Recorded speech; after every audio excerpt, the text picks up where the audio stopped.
Anw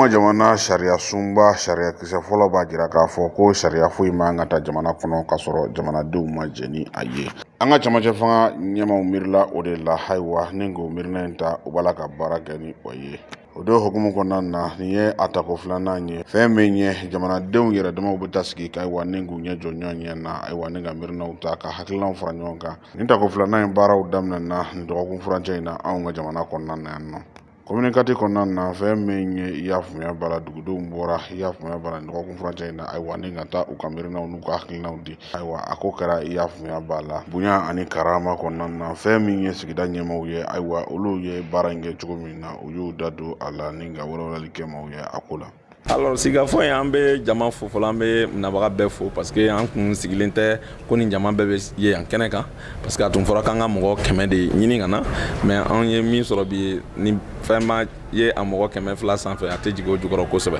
Donc sababuya mun b'a jira an na k'a fɔ an ka commune denw wulilen don k'u jɔ u ka commune ko la. Donc u ye wulikajɔ min kɛ fɛnɛ u fɛnɛ sigira ka baara in kɛ fo ka se bi ma, an b'u fo u la k'o waleɲuman dɔn. Baara in hakili la adamaden baara bɛɛ gɛlɛya b'a la, mais an sera ka fɛɛrɛ tigɛ an ta la. An y'a essayer déjà komi baara kun kana ka kɛ fɛnsen 5 de kan, mais n'an b'a fɔ thématique an y'o fɛnsen 5 tilan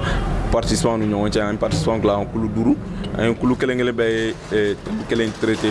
Thème fɔlɔ tun ye paix, réconciliation et cohésion sociale. Thème filanan tun ye questions politiques et institutionnelles. Thème sabanan tun ye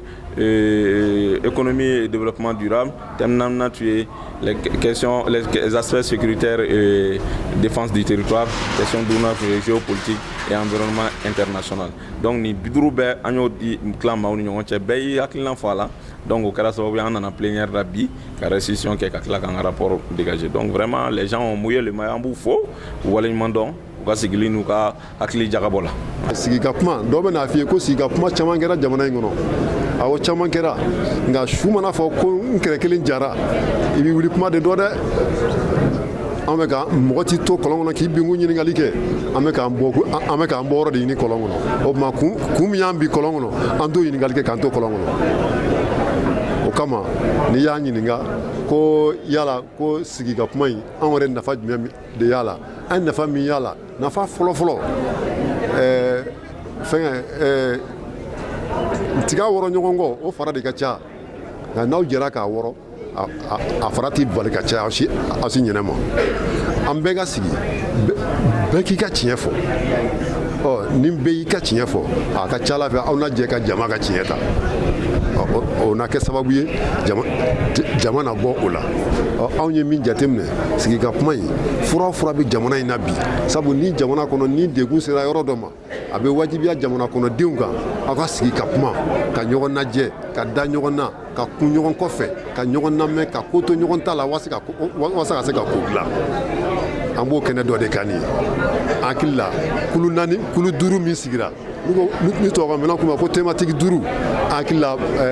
communiqué denw kumana bɛɛ kɔnɔ, bɛɛ y'i ka haminanko fɔ, bɛɛ y'i ka jɔrɔnanko fɔ, wa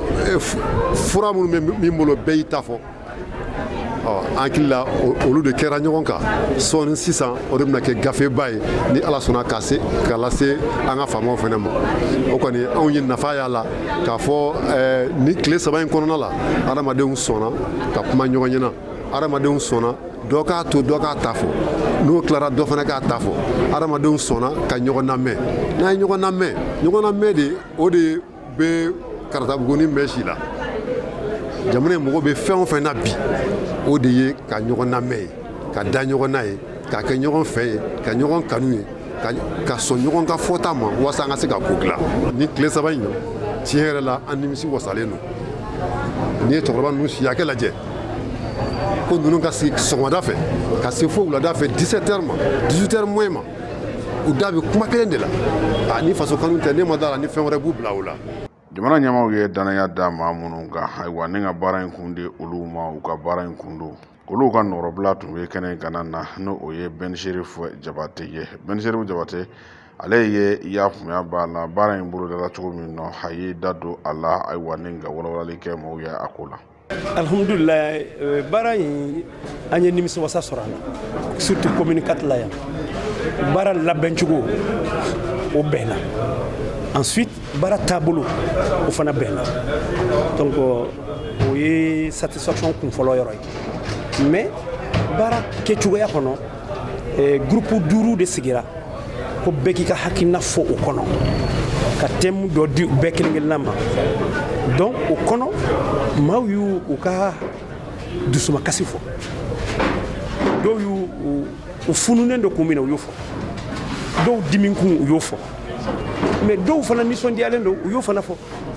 donc bɛɛ i kɔnɔta fɔ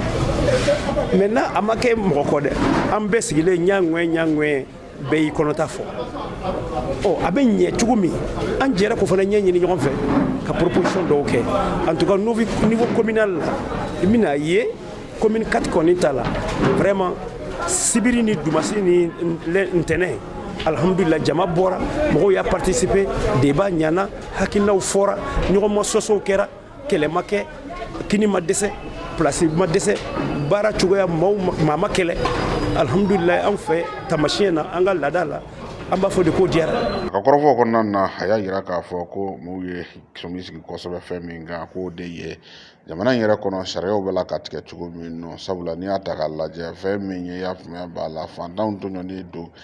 kirita fanfɛla la ka tɛmɛ fɛn bɛɛ lajɛlen kan ayiwa a da sera o ma kosɛbɛ a y'a yira k'a fɔ ko samasamaliw kɛra o kuma la ayiwa fɛn min ye jamanadenw ka laɲini tɛ dɔwɛrɛ ye jamana ka sɔmi sigi kosɛbɛ fɛn min an ka jamana sariyaw kan ye yaasa jamanaden bɛɛ lajɛlen bɛ se ka lafiya sɔrɔ cogo min nɔ u ka hakɛw ko la.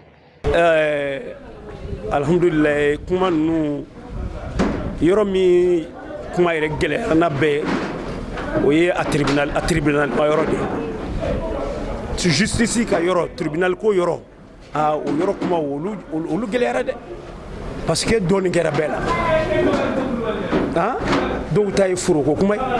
dɔw ta ye du terrain ko kuma ye dɔw ta ye an ka dugukolo bɔsira na dɔw ta ye baga kɛra ma dɔw ta ye jo b'u bolo nka kiri ma diya u la donc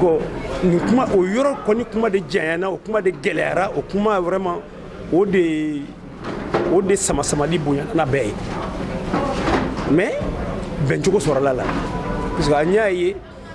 ko gouvernement ka cakɛda de justice ye ni gouvernement sera ka o yɔrɔ ka hakili jagabɔ k'a kan ka a tagabolo yɛlɛma ka hakilina kuraw don a kɔnɔ k'a bɛn jamanadenw ka laɲini ma n'o kɛra o fana basigi a bɛ dɔ fara basigi ka jamana kɔnɔ n'o tɛ maaw fununen don o yɔrɔ la kosɛbɛ dɛ nin yɔrɔnin kɔni o kuma janyana kojugu ni tɔw ye. bamananw bɛ kuma dɔ fɔ u ka dalenw na ko gerekura bɔ ko o tɛ taa woyɔ kɔ o de kama fɛn min ye anw ka jamana ye n'an ko ko mali kura a tɛ taa bɛɛ lajɛlen ka cɛsiri kɔ o kuma ala k'an ka jamana jɔ.